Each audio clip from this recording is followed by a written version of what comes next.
Hello everyone, welcome to today's tutorial. Today's tutorial is going to be about how to survive the next few weeks. So we're coming up to Christmas. I think there's probably 2.5 weeks left of the year. Today's the 13th of December.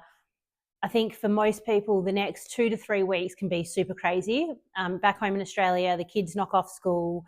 There's lots of social events. Maybe you're staying somewhere else for a week. Maybe you're home for a week. There's work events, there's kids stuff. It's really hard to feel on top of things and organised over the next few weeks. I'm personally moving country. I'll be living out of a suitcase until the new year from next Thursday. So I certainly know exactly how it feels. And I think two years ago, we were back home for Christmas for 3 weeks. And that was living out of a suitcase for 3 weeks. And that was the same situation where I just felt quite all over the place, and I was trying to make the most of it and enjoy it as much as I can, but I didn't want to completely go crazy. But the best thing about that was that I wasn't coming out of a fat loss. I was in maintenance. I was going through a really strong kind of build stage. I had already gone through that uncomfortable stage of feeling a little bit fluffy, if you will. I felt like I was carrying extra weight. I was carrying extra weight. I was about 5 or 6 kilos heavier then when we went back for Christmas. And it was actually better doing it that way than doing a cut and then getting back for 3 weeks living out of a suitcase out of routine mentally, because doing that has this extra layer of pressure where you don't want to gain any weight back. You've just lost all this fat and you don't want to put any back on. So I think removing that pressure altogether and not coming into this time of the year with that expectation is a big relief. Now I'm going home and I've deliberately avoided a fat loss directly before going home. I did not want to put myself through that. It's stressful, it's high maintenance. Being in a deficit, you can't manage things mentally as well as you can when you're well fed, as you guys would know by now. So this last couple of weeks leading up to us leaving is stressful. There's lots to do. There's lots to organise. The kids have other events and things going on as well. If I was in a deficit trying to get all of this organised, I know I would feel overwhelmed, even more overwhelmed than I'm feeling right now. So this was the right decision. Plus, when I go home, I can enjoy myself. I don't have to worry about undoing any of my hard work. I'll do some strength sessions when I get a chance. Who knows when I'll get to the gym when I get home? I'm not sure. I'm thinking I'm just going to, as soon as I get a chance, I'll go and get a membership and I'll do a session within the first couple of days of arriving, hopefully, just to feel like I have that piece of the puzzle under control while we're gone. For a week there, I won't have access to a gym, so that's fine. I will still do my walking. Just remember that it's not every single meal over these next 3 weeks that are going to be, you're going to be eating out. It's going to be a handful of meals. So every other meal around that, you should be able to organise yourself, or you should be able to build some structure around those meals. So I've got a few things I want to talk about. I've written some things down because I don't want to forget anything. I think this is quite an important topic, and I think it's got a lot to do with your mindset approaching it. It's a mental game, this thing, and this can be, a lot of these concepts can be related to going on holidays or vacations as well. So the first thing to remember is that life will ebb and flow. Life, you guys should all know this by now, because I know every single one of you have hit at least 1 or 2 speed bumps where things have not gone your way. There's been a kid's birthday, there's been a holiday, you've gone into maintenance and you've struggled with it. There's different things that will come up in life, and that's just the way life is. So we need to learn to adapt to that. We can't have the same expectations of ourselves all year round. Like, it's just completely impractical, and we're only going to end up disappointed or defeated, angry at ourselves. So what you need to do is learn how to adjust your expectations and your goals of yourself around the ebbs and flows of life. If you know you have a work conference coming up, it's a full week, you know you're going to be sitting for the full week, you know you're going to struggle to get to the gym that week, you know that you're going to struggle to get your steps that week, there's a lunch that's put on. You need to go into that week not thinking, how am I going to get all of these things in? How am I going to hit my 10,000 steps? How am I going to get my protein? How am I going to get my workouts in? You're not going to stress yourself out about that. You're going to You're going to go into that week thinking, how can I adapt and zoom out here so that I've removed some pressure from myself? I'm going to remove some of the expectations, because some of these expectations this week are going to be unrealistic for me, and I do not need to have that extra pressure on myself this week. It's going to be a crazy week. I'm removing that pressure.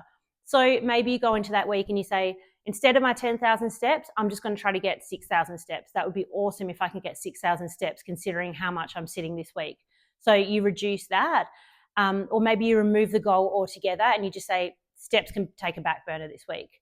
Workouts, when can you practically get a workout in this week? Maybe you can't get any. Maybe you've got to wait and just do 1 or 2 on the weekend. Better than nothing.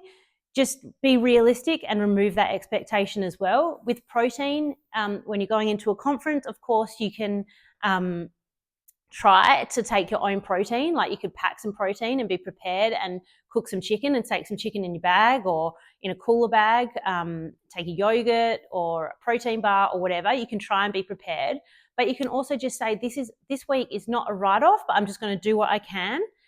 And maybe the best win for that week is just not getting stressed and not getting overwhelmed and not beating yourself up because you didn't hit your steps all week because you were sitting on your bum. Maybe that's your win, that you actually allowed yourself that grace to acknowledge that this is a one-off. This is part of the 20% in my year. You've got to look at your year the same as you look at your week with the 80-20 rule. Your year is not 80% made up of conferences, hopefully. It's not 80% made up of Christmases and social events. They are 20% of your year. 20% of your year are all of those little things that cause us so much stress. So what you really need to focus on is the 80%. What can I do better for the 80%? Or let's just focus on the 80%. I know for 80% of my year, I'm really good. I get my steps most of the year. Most of the year, I'm really good with my diet. Most of the year, I'm getting my workouts in. This little conference can go into the 20% bucket. This Christmas period can go into the 20% bucket. The problem becomes when the Christmas period goes into an all or nothing mindset. So, excuse me, I've just dropped my piece of paper.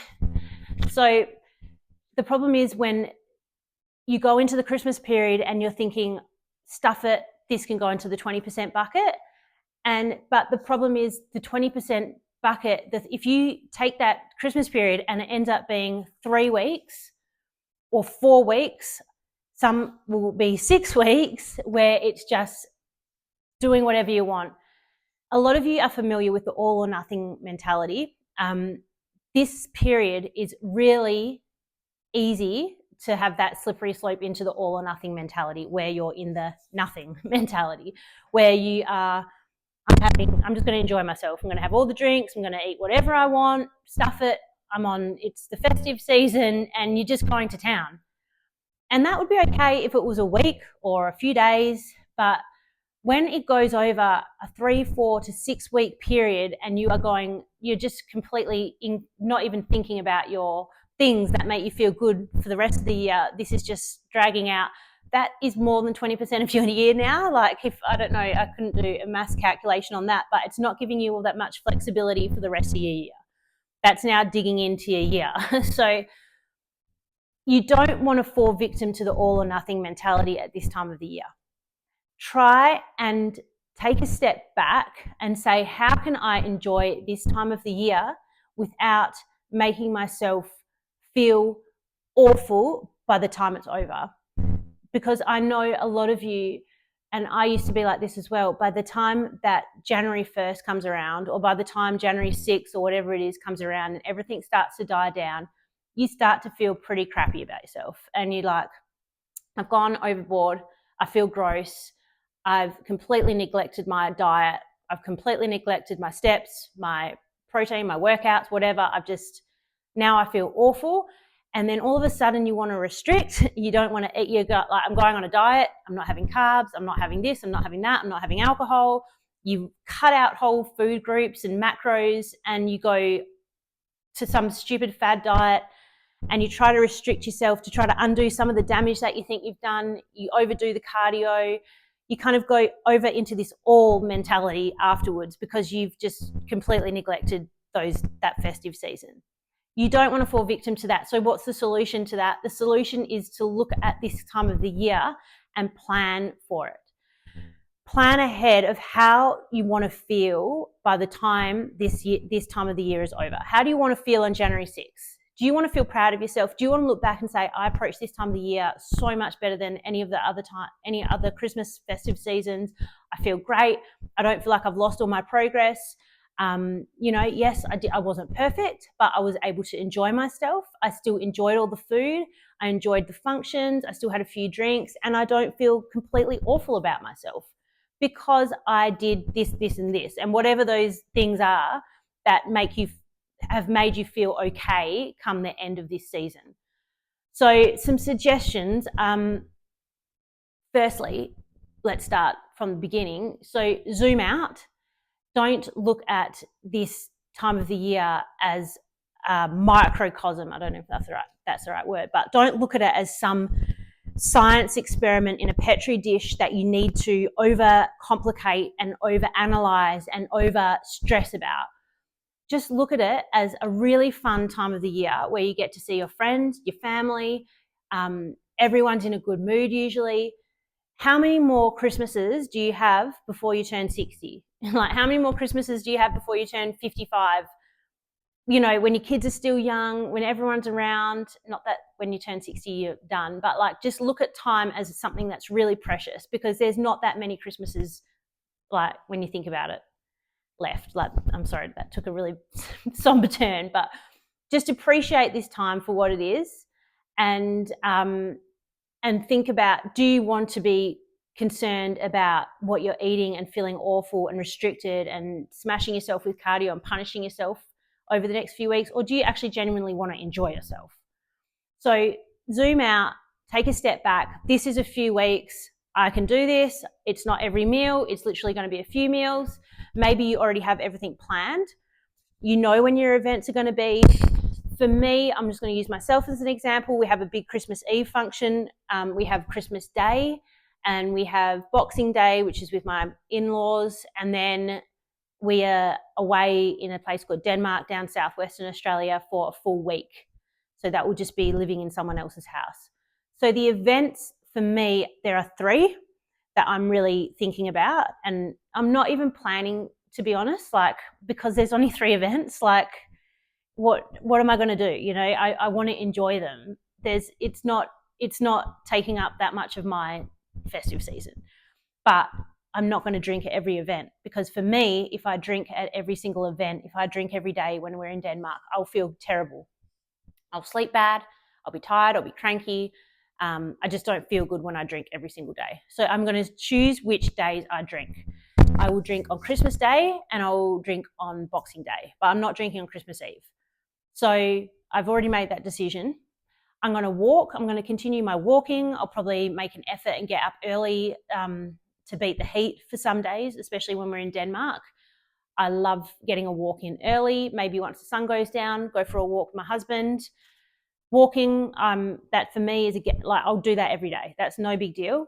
For workouts, I'm thinking I might try to get maybe 1 or 2 in before we go to Denmark, just to get into the routine of things and to find a new gym. But when we're in Denmark, I probably won't worry about it. If the opportunity arises, I'll do a workout. And then with food, I will try to kind of keep to some form of structure. And by that, I mean like meal timings. So I'll probably have my usual yogurt bowl. I'm going to find all the ingredients for that, and I'll still get all the stuff for it to make in Denmark. And that's my fiber. I make sure I get my fiber over this time, because I'm including that bowl, which it's high in fiber, high in protein. I can get the ingredients for it everywhere. It's pretty easy to make. So I'll definitely have my yogurt bowl every day. I might have an omelette every day if I can get the stuff. If not, I won't. I'll just have eggs on toast or something like that. And we'll probably cook up some chicken at some point when we're in Denmark, to make sure we have chicken on hand, because I just find that super helpful with hitting protein. And other than that, I'm just going to wing it. But as long as I kind of have 2 meals that I control, that I know I'm getting my protein in, then I'm usually it's fine. It's not the end of the world, it's a couple of weeks. So I want you to think about that. It's not every single meal for the next 3 weeks. You still have control over what goes in your mouth. Like those events, maybe you want to have a look at what's on the table. Maybe it's like a share situation. You can choose what you eat. what are your absolute must-haves on the table? What do you really want to have those. And then if there are things that you're not that interested in, you don't have to have them. You can say no to people. You don't have to say yes just because your grandma made this thing and whatever. You can say, no, I'm full, I'll have some later, or whatever. You don't have to say yes to everything. I used to do that. I used to say yes, okay, yes, to be polite, and then you'd feel rubbish later because you didn't even want it. You don't have to say yes to everything. So I think that's the number one thing, is just to think about it before you go into it. Don't let it overwhelm you, and do not go into it, have one bad meal and then slip into the nothing territory, because then you're going to wind up in a really big hole. The way to best to avoid that is to not restrict yourself over this time of the year, to remove the expectations, remove the deprivation, and just enjoy yourself for what it is. Enjoy, like, have one thing that you really enjoy every day, or two things on event days. Make sure you're not restricting yourself, because it is the restriction that perpetuates the binge restrict cycle. Same with the all or nothing. You don't want to have the restriction when you have something bad in your eyes, something that was off limits, then you put yourself into the nothing category and you're off. So just don't have anything in the off category that's bad in your eyes. Make sure that you're saying, I can have whatever I feel like for the next few weeks. So yeah, just definitely adjust your expectations according to this time of the year.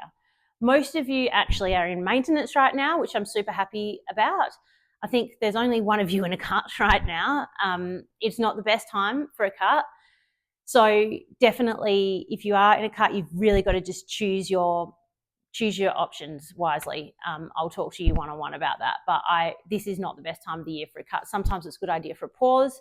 If you really are strong-willed, if you have a higher number of calories and a higher allowance with the deficit, it can be okay, especially if there's only a couple of events. You can keep going, but you're even more susceptible to going into that all or nothing, I've stuffed it thing, because you're a bit restricted being in a calorie deficit. So just be careful of that. Watch the mindset, watch any triggers with that. So I got one question about reducing overwhelm at this time of the year.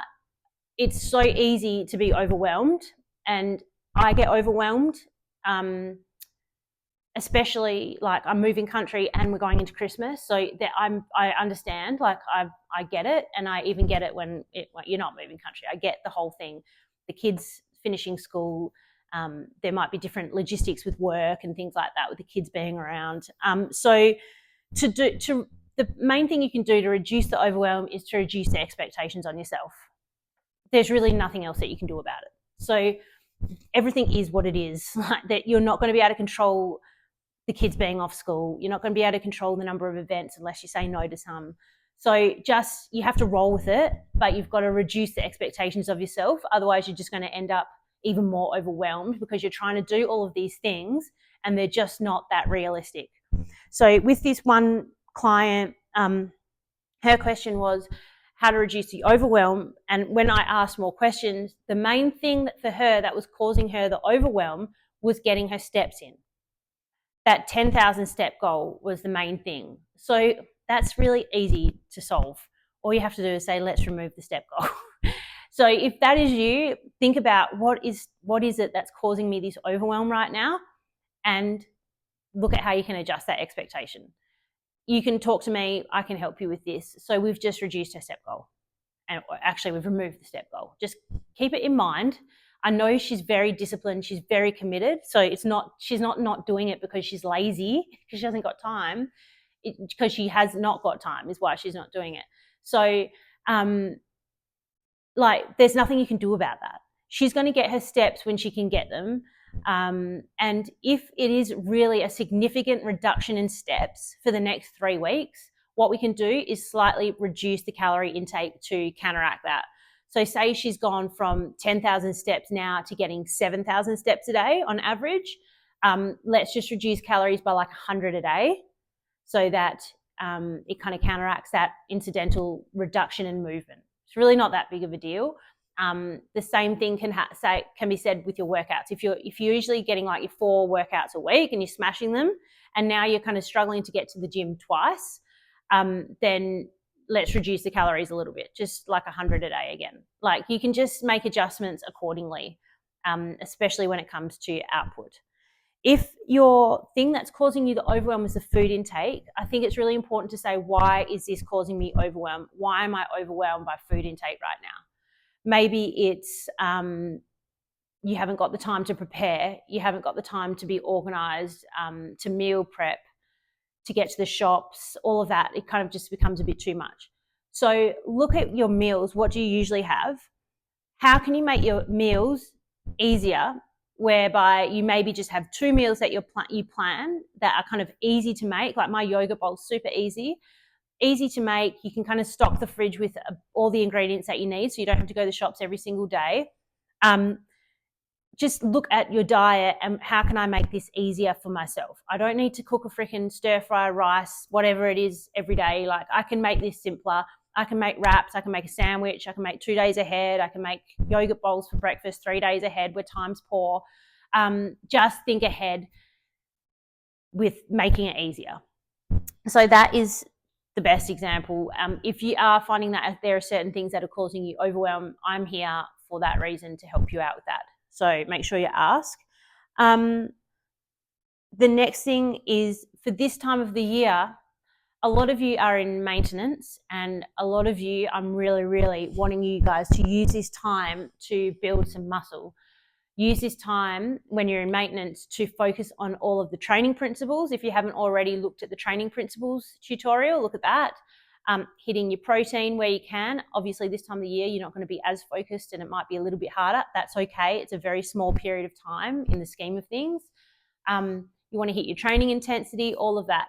But the number one thing that's really helpful with building muscle is eating enough calories. It's really hard. Your body it reaches a limit in terms of building muscle if you're doing it in a fat loss with reduced calories, with a deficit. Your body's just like, no, that is not a priority right now. I'm trying to lose fat. I'm not trying to build muscle. We're not getting fueled appropriately. So at this time of the year, it can be easier to make sure you're getting your calories for building muscle. Reframe it in your mind. Look at it as, I can really lean into maintenance at this time of the year, and this is a great time of the year to be in maintenance. Remember that maintenance is not a set number. It'll be a range according to your output, according to your energy output. You might spend 1 or 2 weeks in a surplus at this time of the year because you're eating a little bit more and drinking a little bit more than you usually would when things are a bit more controlled for the rest of the year. So what you need to do is learn the art of reining it in. You don't have to come into the start of January knowing that you've eaten a little bit too much and go into a full-on fat loss. Freak out, pull the emergency brake and get into a fat loss. That is not necessary if you know the art of reining it in. So reining it in, you might need to, if you look at this, it's a 2 to 3 week period. You might need to rein it in for 2 to 3 weeks after Christmas. That means you don't have to necessarily track, but you've just got to kind of reduce your food intake slightly so you're not going so crazy for the next few weeks. That's really all it is. It's about balancing it out and realizing that this is a long-term thing. This is a long game. You don't want to be constantly in the mind frame of, am I in maintenance? Am I in a fat loss? I need to go into a fat loss. Am I in a surplus? Like, you need to just learn how to kind of make mental adjustments as time goes on. So for me, like if I go a little bit crazy over Christmas and I'm eating more than I'm eating right now, which is probably likely, then like when things calm down and we're back in our house and I'm back in routine and I'm back in my food and everything's back to normal, I just rein it in a little bit. Like maybe I'm eating, I know now what my maintenance is. Maybe I'm eating just a couple hundred calories under maintenance for a couple of weeks just to dial things back a little bit. And then I just get back into maintenance again. And I use all the extra energy to fuel my workouts when I can. So you don't have to jump straight into a fat loss, because that's how you will end up in that yo-yo cycle where you're like, you go crazy and then you yo-yo, you go into a fat loss and then you go back crazy and you're back in the crazy zone and then you go into fat loss. You want to be able to learn how to just slightly rein it in and then get back into your maintenance. And I really want you guys to push through this uncomfortable feeling, especially if you're in maintenance, because this is like how you should end up spending most of your year. in maintenance. And learning maintenance, I've already done a tutorial on this, so go back and have a look at that. But learning maintenance is one of the most important things that you can do in this whole big picture, because that is truly where you want to spend most of your year. You don't want to spend most of your year thinking about losing fat. We want to get out of that frame of mind. We want to think about how we can fuel our bodies appropriately for hormonal health, for building muscle, for everything else. So that is the most important thing you can do. There was something else I was going to say. So with your check-ins for the next few weeks, I don't want you can if you want, but I don't necessarily want you to do your weight, your measurements, how your workouts, how do you go with your steps. You don't have to answer all of those things, and you don't have to collect the data over the next few weeks if you don't want. You might want to, and that is totally fine. Just take note of your mindset with that. If it's triggering anything for you, if it's making you feel crap, if it's making you feel a certain way, if you've like gained an inch on your waist, it's probably not going to be an inch, but if you've gained like a couple of centimeters, a centimeter on your waist or something for the next check-in, does that trigger you to go, oh my gosh, I've gone too crazy, I need to rein it back, I need to deprive, I need to go into a fat loss, I need to not eat as much this week? If that sort of mindset and that sort of line of thinking starts to happen, I really want you to stop and calm yourself down and take a few breaths and say, hang on, zoom out. Like, it's Christmas, I'm enjoying myself, I'm having a nice time with my family, I'm not in a fat loss right now, I'm not expected for the numbers to go down. If they go up slightly, it's not the end of the world. How much can I possibly gain in a 2 to 3 week period? I'll rein it in when things calm down. I don't want, if that does trigger that sort of mentality and that mindset for you, stop doing it. Like, just stop. You don't have to keep doing it. What I really want you to do is I'm going to give you some questions. I'm going to put them in a message to you guys. You can go for the normal questions, or you can do the mindset questions. The mindset questions are going to be things like, how did you feel this week around food? How did you feel around exercise? Were there any things that triggered you to go into a all or nothing or into a bit of a negative mentality or mindset? Were you able to enjoy yourself fully? Was there anything that you could do differently when it comes to approaching your food and exercise this week? Were there any feelings of restriction, deprivation, things like that? So I'm going to give you the option to answer that set of questions where we're really looking at mindset around this time of the year, or you can just go ahead and do your normal check-ins. It's completely up to you guys. I will send those out to you over the next day or two. But this time of the year is probably a good time of the year to address what you would normally do and what you want to do differently, how you want to feel at the end of this season, and kind of like finish off, fill the gap. What do we have to do this season, this silly season, this festive season, so that we don't feel like how we usually feel at the end of it? Like, how can I enjoy myself without going too crazy, but not completely abandoning all of my goals and all of the things I've worked so hard to instill? So I'm going to leave it at that. It's going on 30 minutes. As you guys know, I'm here to support you guys through this. That is what I'm here for. So make sure you send me any questions that you've got. If anything comes up, any triggers, anything like that, make sure you reach out to me. Sometimes it's a really easy little, like just an easy adjustment, like that 10,000 step thing that was really causing that girl to feel overwhelmed. It's just something simple like we're just going to remove that then. So ask away. I will be moving. So on Thursday we leave. The following Monday, I think it's like the 23rd of December. That's a funny day for a check-in. And then I think some of you are 23rd, 24th December. You don't have to do a check-in that week. I don't want you guys thinking that I'm here going, where's her check-in? I need her check-in. It's on you. Like, it's you. This is for you. Everything that I'm doing is for you guys. So if you feel pressure doing a check-in on Christmas Eve, like, I get it. Don't worry about it. You can just send me a message and say, hey, Beck, sorry, I'm just not doing a check-in this week. Or you can go with the mindset options and say, and answer all of those mindset questions and use it as a time for mental growth. It's completely up to you, whatever you want. I'm not going to take it personally. This is for you. But anyway, I hope you all have a fantastic Christmas, and I'll see you again in the new year. within a tutorial. See you guys.